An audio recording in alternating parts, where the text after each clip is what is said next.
And now it's time for Photo Booth Live Chat with John Young.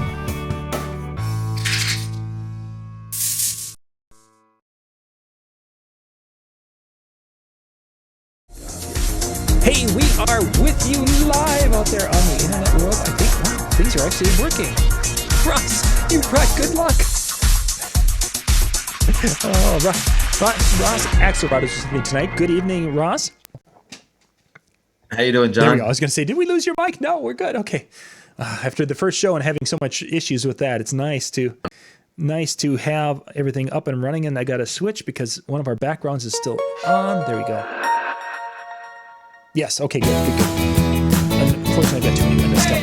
So tonight, gang, the initial plan was to talk about adding a photo booth and expanding that. We're going to hit on that a little bit, and then I want to kind of Ross, after we talk about that a little bit and expanding that photo booth side, let's talk about more diversifying our businesses, because that's one of the probably biggest lessons a lot of people are finding coming out of this with this situation going on. And now it's time for Photo Booth Live Chat with John Young. Stream dies or is impeded, let's call it that sometimes having the other ones. So let's kind of we'll get into that a little bit. But first off, for the photo booth operators out there who have done, they've got their first one, and they're seeing that they've got bookings. And I think we're going to have this once things open up again, is that all of a sudden on a given Saturday you're probably going to have calls for 5 or 10 type of thing, because everyone's going to be wanting to put their events the same dates.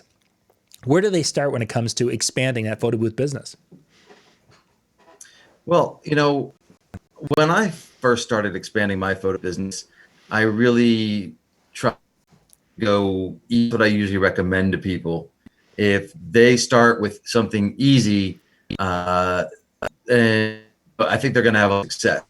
If they go right to the most difficult or the most, time-consuming thing to learn, I think it's a little bit of a misstep. When I did things, I did it easy. I went with a simple roaming booth, or I added just something like a simple photo favor with a camera and a background and a printer. So I think those are the easiest ways to do things. It really can get you started really quick and without a lot of learning curve, and you can start making money really rapidly, and then you can start diving into the more time-consuming one. You have to program, and you have to learn a lot of hardware and how to troubleshoot stuff like that. My first thing was a traditional photo with a point-and-shoot camera that I had one of my guys be the quote-unquote photographer. Mm-hmm. I had a backdrop that I got off of Amazon for like I just took the memory card out, popped it in the laptop, hit print, and it was as simple as that. And it wasn't very expensive, and it wasn't an op. So it was rapid fire, real quick. Started a lot of money with it. Added another one that branched into the more complicated photo booth stuff. We're dropping a lot of having a lot of interference on the video there, Ross. I don't know if really. Yeah. Your video is paused out a couple of times, and we're hearing about every third word right now in this last probably 30 seconds here. Where you were talking about, we could make out that you did the camera and the memory card and computer thing, but yeah, it's almost like everybody in the world is video streaming tonight. It's one of those, probably. It's one of those nights. And for those of you who have been watching our shows for the last number of months, and the last couple of weeks, of course, because everyone is out there streaming DJ sets and streaming educational content and motivational things and such. there's only so much bandwidth available in the world. As much as we like to think it's unlimited, it's not. And unfortunately, it has become a little more difficult to be streaming and such out there and doing stuff live. So, Ross, you with me again? You look like you've kind of froze up there. Oh, there we go. I'm here. I see. Can you hear me? Yep. I see a little bit of movement there. So you mentioned keeping it simple to start off with. Was it simple? Did you go that direction just because it was easier for transportation? Was it because it was easier for staff to learn? It was less intimidating. What was really the major factor in going simple with that as you expanded? To me, it's staff, because if you can't yourself, like I can't be everywhere and do everything myself, it has to be staff can easily do, and that was behind it. Number two is probably transportation.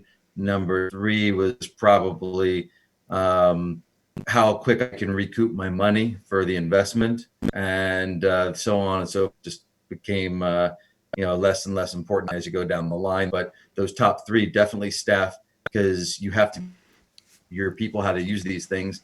And with the traditional photo favors, almost everybody knew how to operate a camera or a laptop and print from their computer. So it was pretty easy, and that's why I went that way initially, definitely.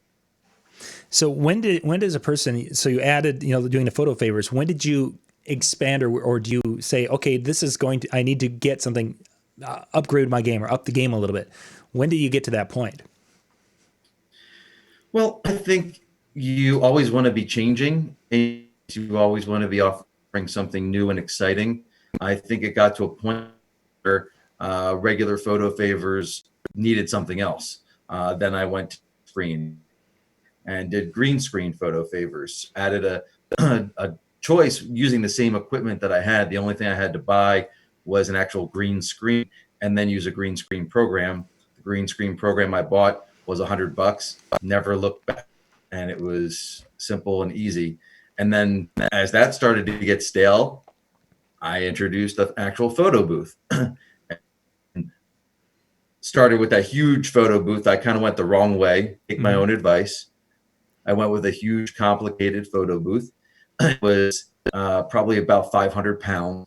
It needed 3 people to transport it in my trailer or my truck. And it was impossible to use and make money off of. It was just so hard for people to understand, so hard to change paper, have to enter in a code when you change the paper. Every little staff just would constantly call me, how do I do this? How do I do this? The printer's not working. This isn't working. So from that point forward, I actually sold that and just went simple with other booths and simple things. Photo booth wise, easier the better, especially with me and being a multi-op. I had to make it easy for my staff because I can't be everywhere at once, and that's the major force I do. Is I'm doing my own event, I can't be getting calls all the time saying, hey, this isn't working, that's not going on, that's not work. Can't do that. So it has to be simple, especially for my business.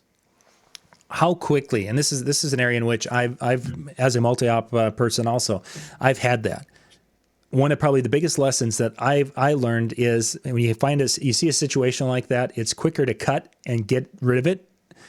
How long did you hang on to that and try to make it work before you basically said, this isn't going to work and it's out the door?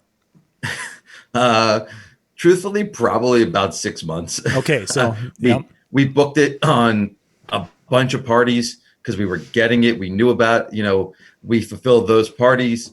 And then at that particular point, I just said, it's just too hard. It cost me too much to have 3 or 4 guys come out, tools, all that stuff to build it every week. It was a pain.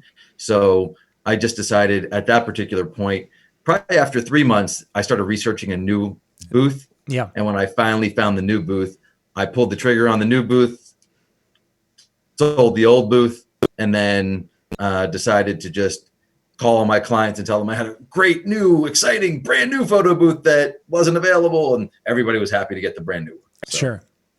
Sure, and that is I've with different gear over the years, especially with the multi-system where you have staff out there, and as you say, is that those phone calls are some of the most, as the owner, it's some of the most frustrating phone calls that you can get.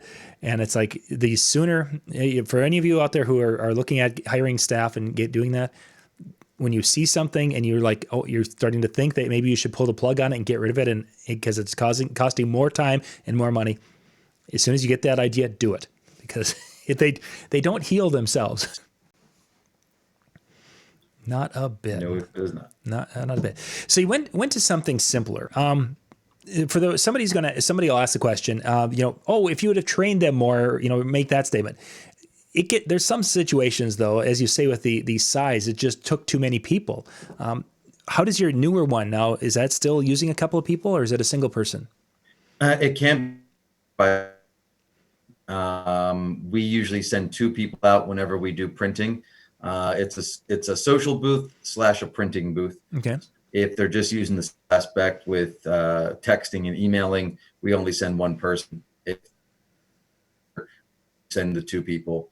So it's a lot easier. It's all more compact. It can fit in the front seat of a car. It can fit in the back seat of a car. It can fit in the trunk of an average, 2-door or 4-door sedan. So Sure. that's the great thing that I like about it. It's not heavy. So a lot of my girls who were having trouble, they couldn't be part of the larger photo booth thing. Now they're just coming to the office, grabbing the photo booth, going on their own, and I don't have to worry about them. Plus, we simplified the software, and we went to something that's very easy. It works with internet or without internet. It'll queue the photos if there's no internet. So that's a fantastic thing for us. So you can kind of continue to use the booth. And that way we don't have a lot of, hey, this isn't working, or hey, that isn't working type things. But I think our only issue now is sometimes the internet gets a little spotty. Right. So when the internet gets a little spotty, it queues up the photos. Then the internet gets better, and boom, it just all of a sudden sends them all out, and Yeah. we're good to go. So that's the only thing that we got going on right now. Other than that, it's pretty easy. When it came to a training standpoint, though, for anybody who was thinking, well, you should have just trained your people a little bit more. We do trainings. We have manuals. We had videos. We did in-house, Sunday, come on over. We're going to be here for 8 hours. We're just going to train. We're going to have you set up and break it down, set it up and down. We did all those things, but you'd be surprised how many times people get things in a matter of a few days, and then even a few weeks. So people just kept not remembering, and it became a problem where we even sent the manual, actually taped it into the photo booth. Mm-hmm. So they had it reference, and I would still get the calls. Yeah. And so it just made it a lot easier just to get rid of it and move on. And again, another, as the manager or owner or what have you, is some of the stuff, because we have a different comfort level when it comes to the stress of an event, because we probably maybe designed it or what have you, we can troubleshoot it much more comfortably. It's amazing when you have staff and they're like, okay, I don't want to screw up, because if I screw up, I ruin these people's day, and my boss, who is who pays me, is going to be upset with me. So there's all the stress, and they put the stress on themselves. And it's like, if they would just calm down, breathe, and then look at it again.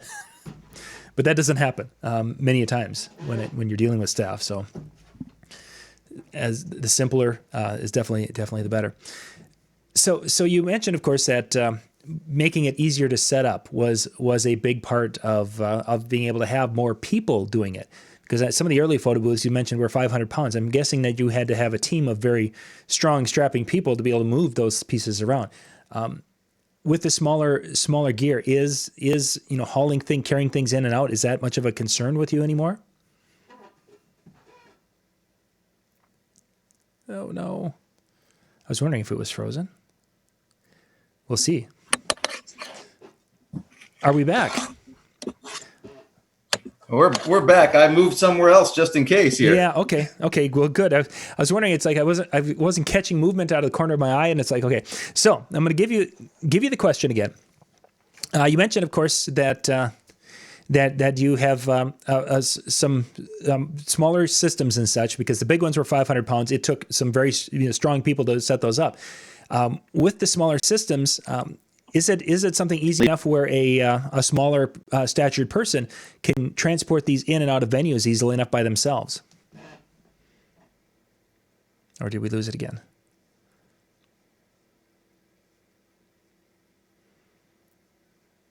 It's actually a pretty good picture of Ross right there. I mean, it's giving you that thoughtful. This could be kind of a meme right there. We could capture that.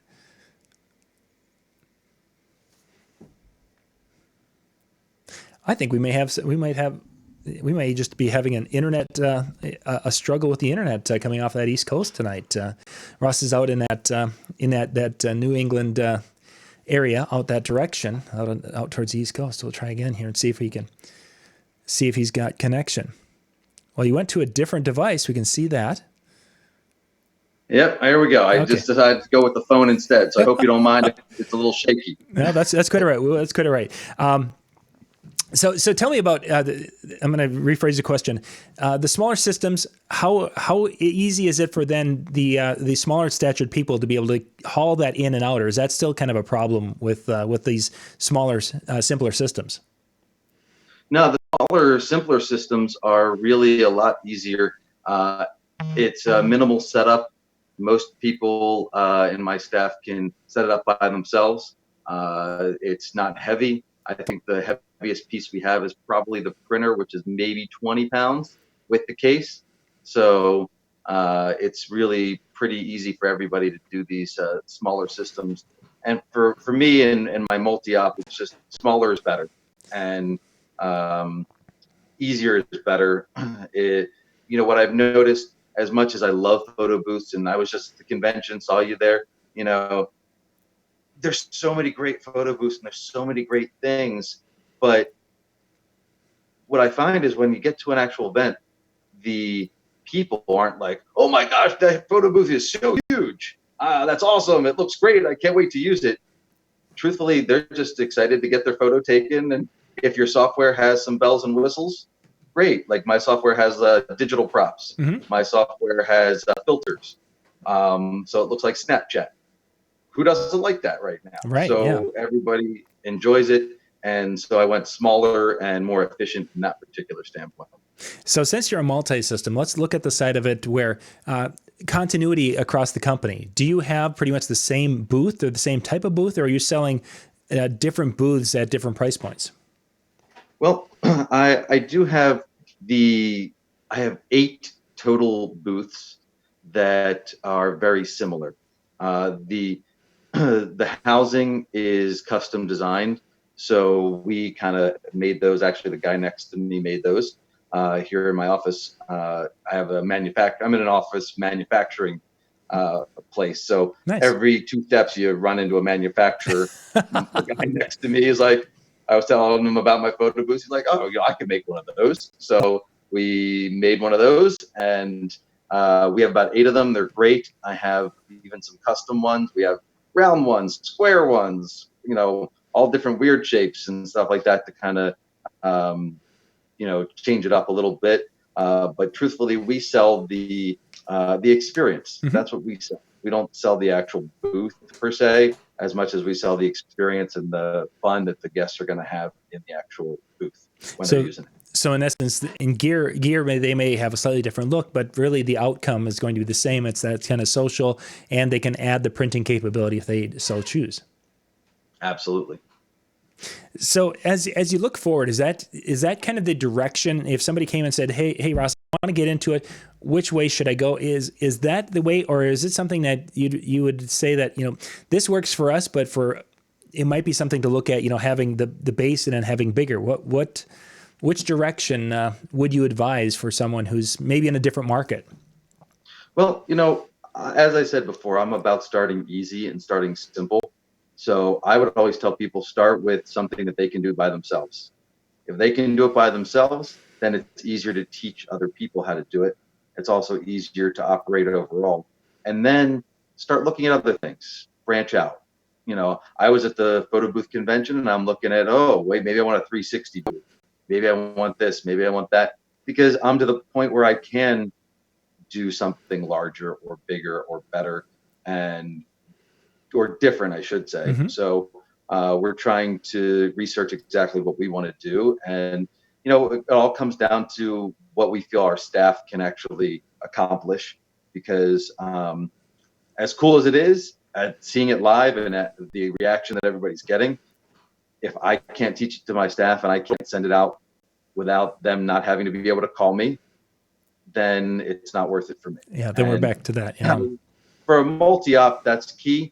If I just did photo booths and didn't do anything else, didn't do DJing or production or any of that stuff, it would be totally different, I believe. I think it would be, the more booths I have, the better, because then I can offer a bunch of different things because I'm a photo booth company. Mm-hmm. I am an event production company. One of the things I offer is photo booths.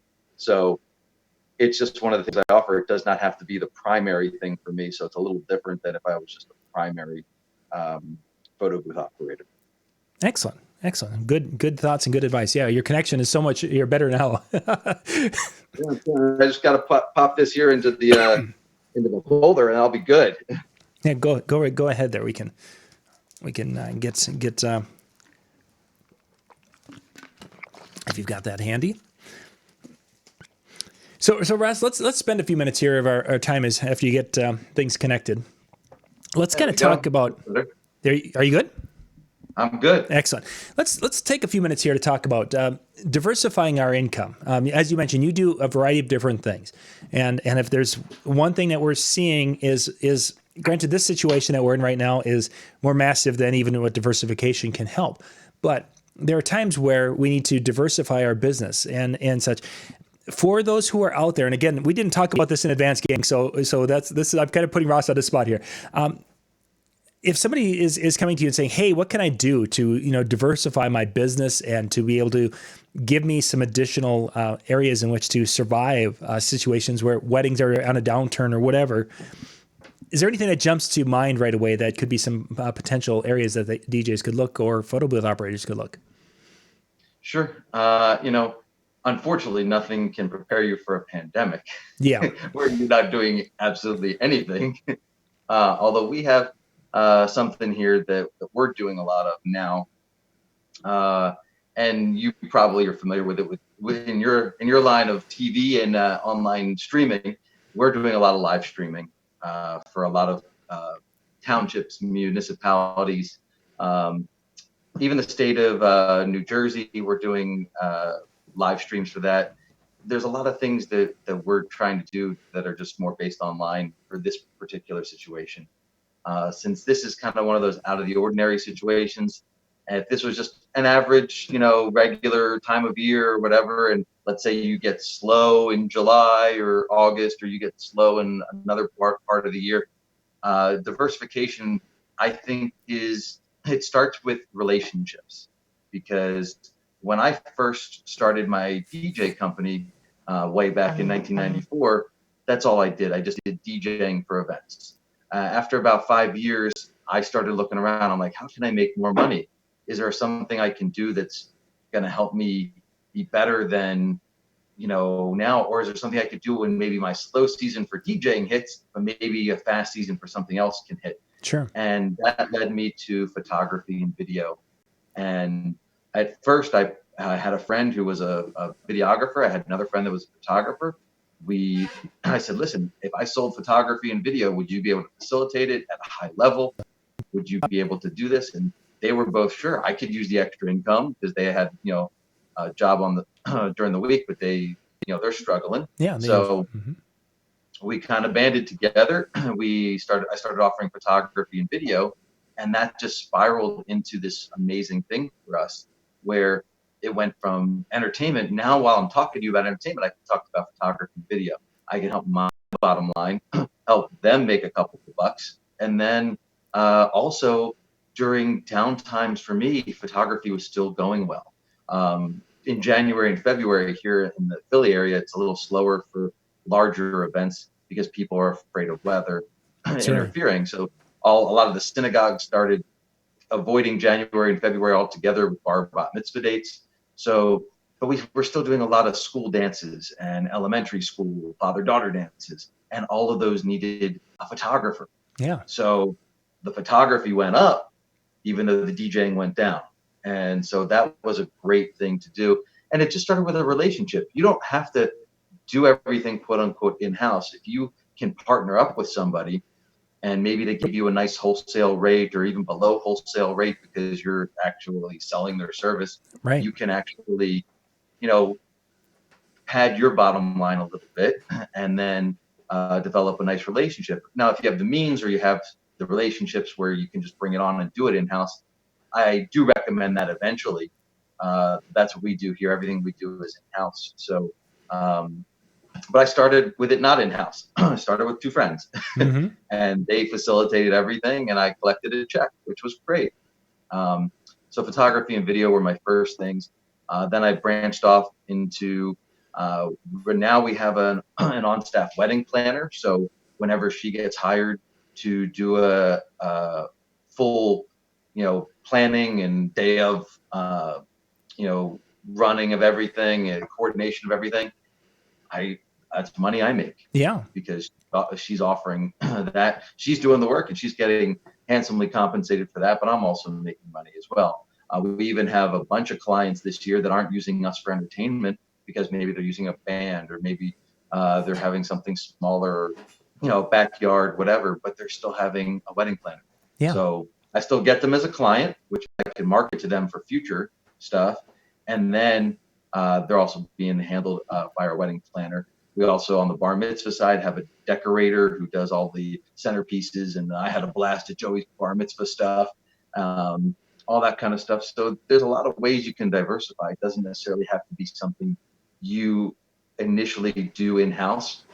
You can eventually get there if you have a nice relationship. And I think that's the best piece of advice I could get to. If you love working with a photographer or a video person, hey, get together. Let's have lunch when this is all over, and or let's do a Zoom call right now. This is the perfect time to start implementing these things and build those relationships and find ways to do things that can help you with your bottom line. And then, of course, you can branch out into other stuff. I know some of my DJs make their own music, so that's something cool. I'm not that kind of guy. I'm busy running a business, so I can't really make my own music, but they do that, and that's something that they love, and they go and try to sell that and do their thing. So there's always something that can be done. Mm-hmm. It's just a question of what direction you want to go in regards to your company. Yeah, I like that idea of networking and developing that, for lack of a better way to describe it, kind of a one-stop shop concept. And that's the first line on our website. You reach the one-stop shop for the Philadelphia area. Yeah, and that's a huge thing. And as bridal shows, the bridal show people, as they meet and talk like we do for DJ events, and the word that we're hearing from bridal show people is that bridal shows are on their way out. Some of them are still successful, but most of them are starting to really see it. And with this concept, I think that the value of that networking, as you just described here so wonderfully, Ross, is going to be the future as opposed to some of the things we see at bridal shows. So good advice, good thoughts there. So Ross, if people have any questions or if they wanted to reach out and ask something about, expanding their business in that fashion, what's the best way for them to reach out and get a hold of you? Well, they can get to me any way they want. My website is www.pulseyourparty.com. That'll take you to my personal Pulse website that I opened up in 1994. We have 3 websites. So we have partnersinsound.com, and we also have flat-com for weddings and for corporate stuff. So directly, though, email is the best way, and that is Ross, ROSS, at pulseyourparty.com. And then when I reply, you'll see my cell phone number right in there for you as well. Yeah. Good with emailing, texting, all that kind of stuff. But Ross at pulseyourparty.com is the best way to get. Excellent. You guys want to reach out and ask questions? Please do. Got to hear Ross speaking down in Las Vegas at the Photo Booth Expo event, and he did a wonderful job and has given a lot of great information from the stage. So thank you for that also, Ross. I appreciated having you down there. Yeah, it was my pleasure. It was my first time in Vegas, so I had a ball and teaching the class at the Photo Booth Expo and at yours was amazing. Yeah. It was a great experience, and truthfully, I the thing I liked most was people coming up to me afterwards, and even the next day or the day after, saying, "You know what? I never thought about that," or "You know what? That was such a great piece of information. I'm going to try that." And I never thought that I could just do a simple photo favor, or I never thought I could, And to me, that was the best part. I actually, where we were staying at the South Point, they have those horse stables and the horse tracks and stuff like that. So I wandered in there, sat down, and some guy came up to me. He's like, "Weren't you the guy that did that talk?" And I was like, "Yeah." He's like, and we ended up talking for over an hour. He was from Atlanta, and we were just shooting ideas back and forth. And nice. I gave him some stuff that I didn't have in my presentation, and he later called me, 2 weeks after the expo, right before all this hit. He's like, "I just tried this thing out, and it really worked. So thank you so much." And I know he was planning on trying some more stuff, but unfortunately, I think we all got shut down. So we'll see. I'm sure he'll take it once we're done and roll with it. So that to me was the best part. Excellent. No, that's always fun to hear